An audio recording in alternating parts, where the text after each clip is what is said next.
Hola, soy Ana Sofía Rojas y este es mi video de mi oral individual de lengua y literatura. Mi presentación va a examinar la cuestión global, los efectos de la hegemonía cultural en la formación identitaria, dentro del ODS número 10 y el campo de cultura, identidad y comunidad. Voy a analizar cómo Ribeiro en La Palabra del Mundo y Quino en Mafalda revelan mecanismos de internalización hegemónica. Ambos autores, desde géneros distintos, claro, evidencian cómo las jerarquías culturales moldean identidades dentro de contextos de desigualdad. El cuento que escogí, Alineación, explora brechas clasistas y racistas como producto de esta hegemonía, y Roberto, el protagonista, busca transformar su identidad para pertenecer a la cultura norteamericana, el cual él considera que es superior. Mi tesis es que Ribeiro utiliza recursos discursivos como el neologismo y el realismo crítico en sus cuentos para denunciar esta internalización de la inferioridad que ellos sienten. El fragmento que escogí describe la transformación identitaria de Roberto mediante acciones físicas, como cuando él comienza a teñirse el pelo y aclararse la piel. Dentro del fragmento, Ribeiro emplea el neologismo desambarse como una metáfora hacia la violencia identitaria. Este verbo condensa el proceso de la asimilación hegemónica, mostrando cómo la internalización de los estándares culturales dominantes dentro de el entorno de Roberto moldean activamente su nueva identidad basada en el rechazo de su identidad original. También dice una frase que es o muy llegan o nada. Esta frase establece una dicotomía excluyente que refleja su desesperación por realizar esa transformación y, a su vez, la negación de cualquier otra opción que no sea esa. Ribeiro así no solamente se limita a la descripción, sino que explica los mecanismos psicológicos que llevan a Roberto hacia su propia negación, porque para él la transformación física no es suficiente, sino que busca una reconfiguración total de su ser. Por eso es que Ribeiro usa verbos modales de compulsión como quería, debía, los cuales evidencian internalización, y también usa la enumeración acumulativa de manera progresiva para mostrar esa apropiación cultural progresiva. Cuando dice cómo se vestían, qué decían, cómo caminaban, lo que pensaban. Por otro lado, los lugares que Roberto frecuenta dentro del fragmento, como el country club, la embajada norteamericana y el campo de golf, son símbolos de poder neocolonial de Estados Unidos, porque Ribeiro simboliza la etnografía de que el colonizado, o sea, Roberto, analiza al dominante para adaptarse, evidenciando que requiere una total internalización de códigos foráneos. Entonces Ribeiro ilustra la hegemonía cultural mediante relaciones de poder textualmente construidas, y esto se evidencia dentro de todo el corpus. Por ejemplo, en Alineación, que ya vimos, la movilidad social fallida; en Los gallinazos sin plumas es la exclusión económica; y en Al pie del acantilado, las barreras sociales que hay entre los personajes. Ribeiro usa un léxico racial muy específico, combinado con modismos limeños de la época, los cuales reproducen jerarquías para poder criticarlas dentro de sus mismas obras. Esto se conecta mucho con el contexto de cuando fue escrito, porque hubo una migración masiva peruana hacia la capital, hacia Lima, en los años 50 y 70. Estas elecciones léxicas de palabras naturalizan las desigualdades, mostrando su uso cotidiano y interviniendo dentro y críticamente en debates sobre la identidad nacional y la modernización que busca excluir. El realismo crítico dentro de sus cuentos usa recursos narrativos como la construcción de personajes con una dualidad dentro de su psique y sus valores morales, los cuales se pueden evidenciar en las interacciones, tanto en los diálogos de los personajes como en la narración, que casi siempre es omnisciente, aunque hay casos en la que es en primera persona.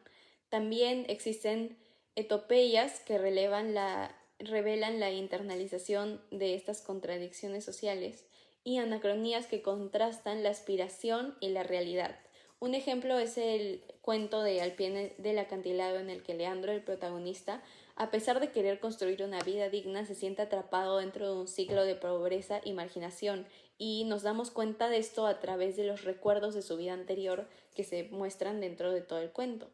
Estos recursos convergen en una crítica multidimensional de los efectos de la hegemonía cultural, mostrando que se asume una identidad impuesta como su destino. En conclusión, Ribeiro demuestra que la hegemonía cultural exige no solamente una asimilación cultural y superficial, sino que sus personajes internalizan la lógica de que ellos son inferiores, y el realismo crítico revela los costos psíquicos de la alineación identitaria.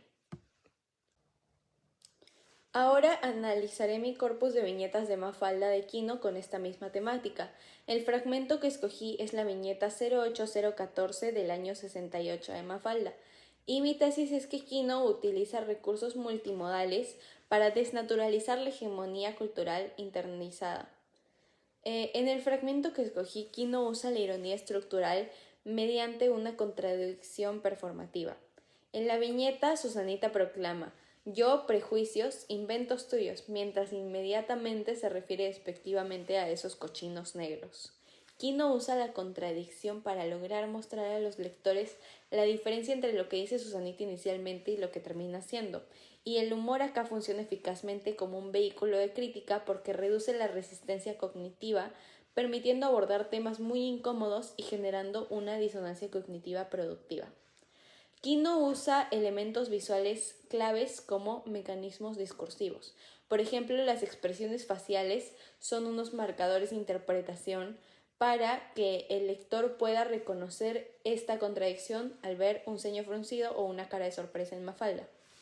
Por ejemplo, en la viñeta analizada, también la sonrisa satisfecha de Susanita, tratando de convencerse a ella misma de que lo que está diciendo es cierto mientras niega sus prejuicios, contrasta con la severidad visual del contexto racial, lo cual se conoce como una contradicción icónica entre texto e imagen.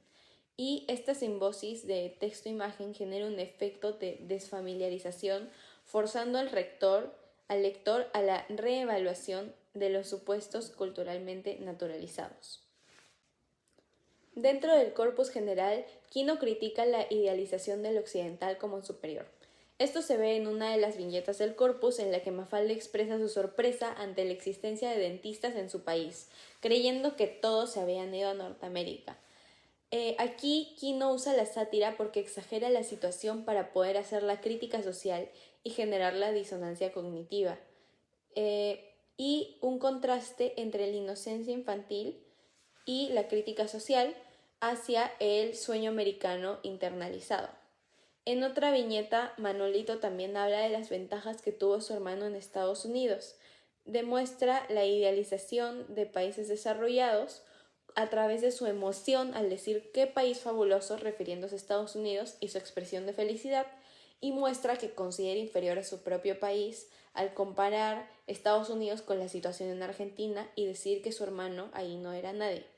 Quino cuestiona aquí la naturalización de la migración como única vía de movilidad y de considerar otros países superiores y al de uno mismo inferior. Dentro de las viñetas también encontramos actores sociales arquetípicos mediante personajes. Por ejemplo, Susanita siempre encarna la internalización acrítica de estereotipos de personas que repiten patrones sin cuestionarlos, mientras que Mafalda representa una conciencia crítica porque se da cuenta de esta injusticia y la critica. En conclusión, Quino transforma el humor en una herramienta de desnaturalización crítica. Su genio reside en usar la aparente inocencia infantil para cuestionar lo establecido, y la sátira es un mecanismo que él usa como resistencia cultural. Así que, en síntesis, Ribeiro analiza los efectos de la hegemonía mediante un realismo crítico, mientras que Quino desmonta los mecanismos de naturalización mediante un humor satírico. Pero ambos evidencian esta urgente necesidad de cuestionar la construcción identitaria basada en la hegemonía y los efectos de esta. Muchas gracias.